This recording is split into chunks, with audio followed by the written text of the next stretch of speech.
Alright guys, I'm gonna try and make this video as short as possible. Ooh, I might as well just lift this whole thing up so you can see all my readiness. Um, okay, so real quick, I want to do something about 5 minutes. And forgive me for the yawning. I am working, burning the candle at both ends, you guys.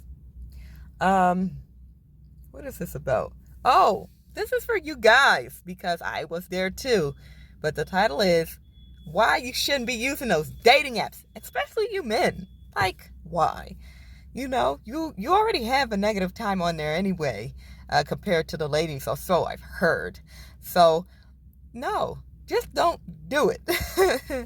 Dating apps, just don't do it, okay? This is the title of this video. You don't want to use those dating apps. Why? I'll tell you why. Because they're just a trap. They're a mental trap, emotional trap, a physical trap. Okay, first off, they're dangerous, You shouldn't be on there. You're talking to somebody you don't know. You think you're getting to know them through the digital space, and they can paint any picture they want. Sometimes it's catfishing, not even the right person there.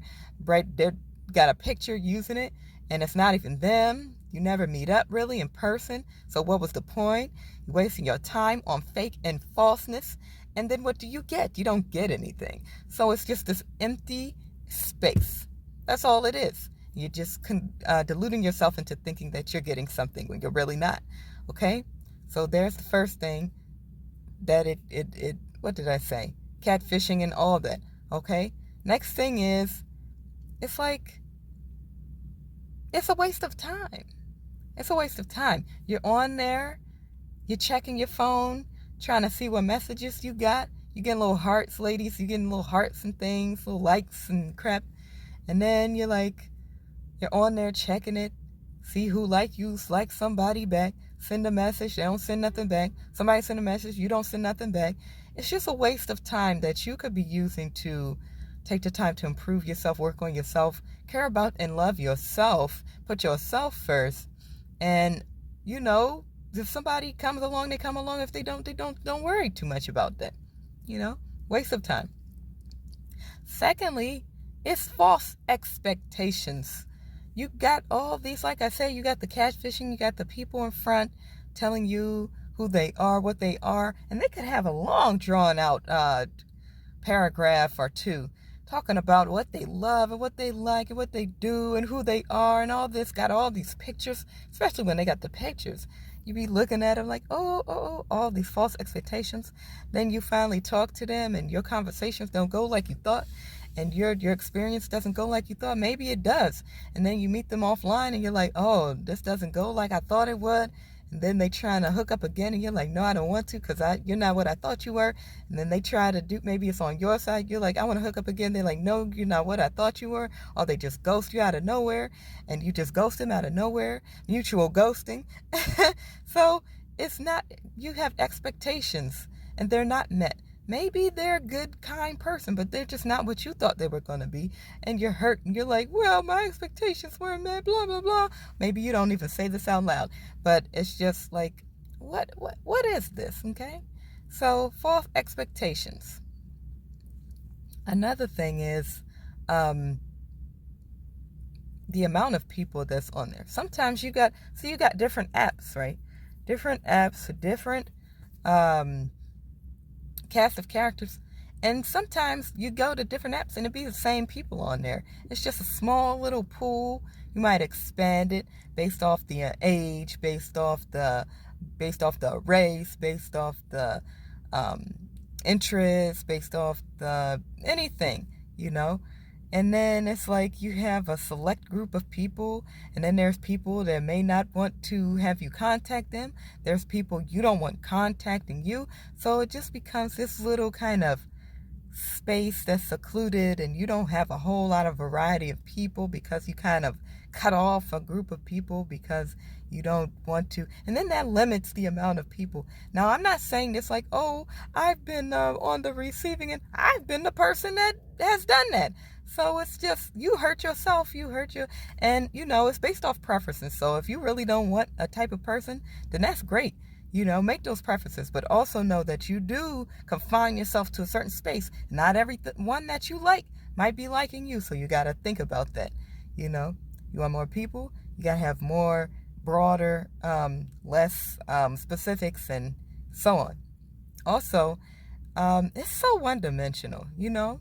It's so one-dimensional, and you don't really get to build a bond, or you don't get to build, checking the time, y'all, and you don't get to build that relationship like you would have back in the 90s or back before, when you didn't have all this apps and everything wasn't so one-dimensional, and you meet somebody and they send a text. It might feel good at the time. It might feel like, oh, yay, you know, instant heart, instant like, instant feedback, instant message.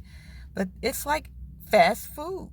It's instant. You know, you ever had some ramen noodles? There's not much nutritional content in there, is there? There's not much to sustain you.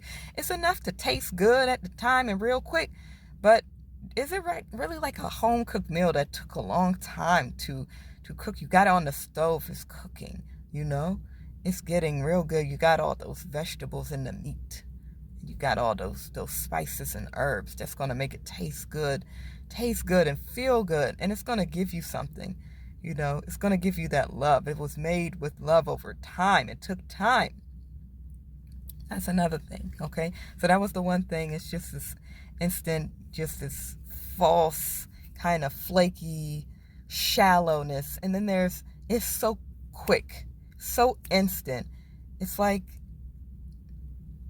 it makes you have less patience. It makes you want everything to happen quick.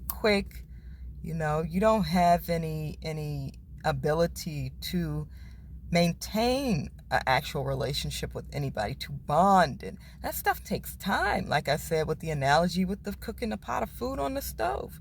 You know, you might order from DoorDash, or you might go to McDonald's and get yourself something real quick, and it might taste like tasty and like snacky at the time, but just like any snack or any fast food, it does not sustain for the long term.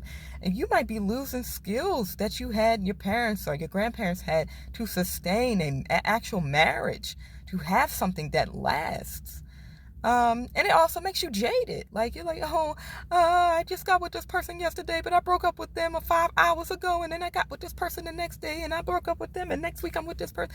Like, you have no basis on which to measure anything, because you've been with 1 million people in a single month, and you don't have anything steady and stable with which to measure anything against. Everything is so quick, and you get jaded so quick, and you're like, love doesn't exist, but you only been with somebody for like a hot minute. So what you know about love?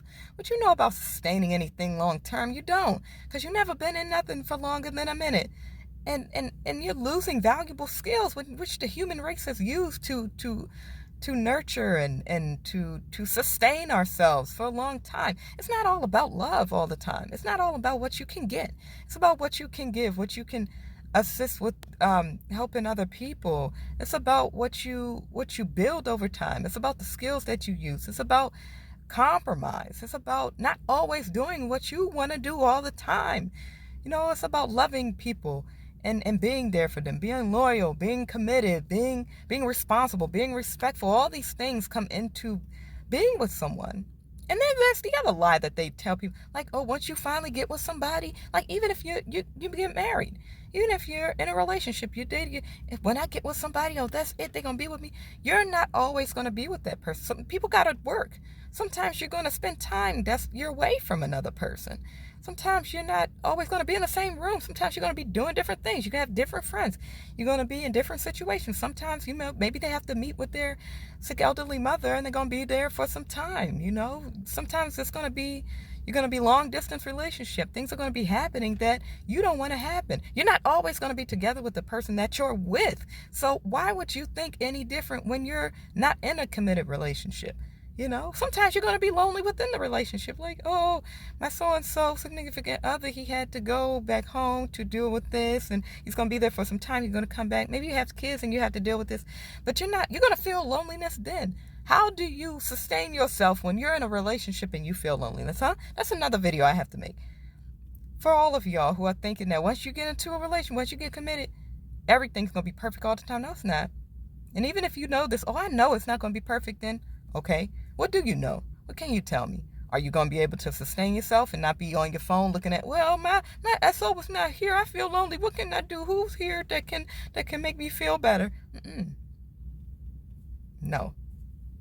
You got to learn skills. Self-work, people. I'm always talking about it. So do the self-work, and you won't have to be dealing with situations in which you are jumping from here to here and there to there. And in summary, that's the reasons why dating apps are they're not good. You shouldn't use them, okay? So, in summary, that's what I had to say. You heard it here first.